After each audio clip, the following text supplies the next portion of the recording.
বাড়ির কাছে থাকা সত্ত্বেও এই প্রথমবার আমি চড়ক পুজোয় ঝাঁপ অনুষ্ঠান দেখতে গেলাম।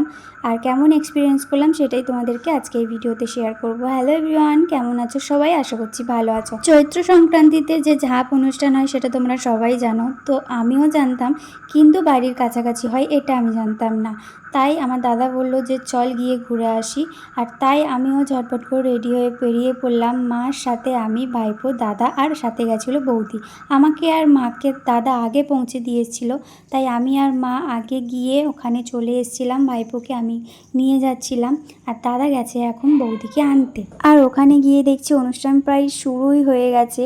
বাঁশের ওপর মূল সন্ন্যাসী উঠে যা ফল ছিল সেগুলো হচ্ছে ছুটছিল সবাই, আর বাকি সব বাচ্চারা তো লুট করছিল। আর এই হচ্ছে সেই মন্দির, আর এই লুটের মধ্যে আমিও পেয়ে গেছি একটা বাতাসা। হ্যাঁ, আম দিচ্ছিল, কিন্তু আম আমার ভাগ্যে জোটেনি, বাতাসাটাই জুটেছে। আর এইদিকে চালা বাঁধাও কমপ্লিট, আর সব কিছু গোছাচ্ছিল যেটার ওপর ঝাঁপতে হবে। তারপরেই তো শুরু হয়ে গেল ঝাঁপ। আর প্রথম দিকে দেখে আমার না খুব ঘাবড়ে গেছিলাম আমি, যে কিছু না হয়ে যায়। তো আমি তখন ভাবছিলাম যে কোনো মানুষ কতটা মনে জোর রাখতে পারলে, ভক্তি রাখতে পারলে এই জিনিসগুলো করতে পারে। সত্যি সামনে থেকে না দেখলে আমি বুঝতাম না। এতদিন ফোনের মধ্যে দেখেছি, কিন্তু আজকে সামনে থেকে দেখে আমার মনের মধ্যে সাহসটা আরও বেশি হয়ে গেল, যে মানুষ অনেক রকমের রিস্ক নিতে পারে শুধুমাত্র ভগবানের জন্য। তো তারপরে এইগুলো কমপ্লিট করার পরে আরও অনেক কিছু হয়েছিল, আর আমি সেগুলো দেখতে পারিনি। আমি তাড়াহুড়ো করে বেরিয়ে পড়েছিলাম, আমার টিউশন পড়ানো ছিল তাই।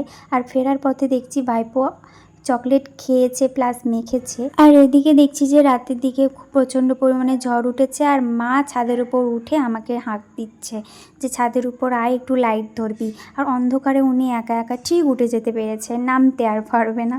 তাই জন্য আমি ছাদে আবার তাড়াহুড়ো করে গেলাম, আর গিয়ে ভাবছি যে কি সুন্দর হাওয়া দিচ্ছে, এই হাওয়াতে আম পড়বে, কত মানুষ আম কুড়াতে বেরোবে, কিন্তু আমি যেতে পারবো না, কারণ আমি খুব ভীতু। তারপরে নিচে এসে দেখছি যে আমার থেকে দ্বিগুণ সাহসী আমার ভাইপো পিড়ে নিয়ে বেরিয়ে পড়েছে ও বসবে বলে আমাদের বাড়ির সামনের গলিটাতে, কিন্তু না, ওটা আমার দাদার জন্য ছিল।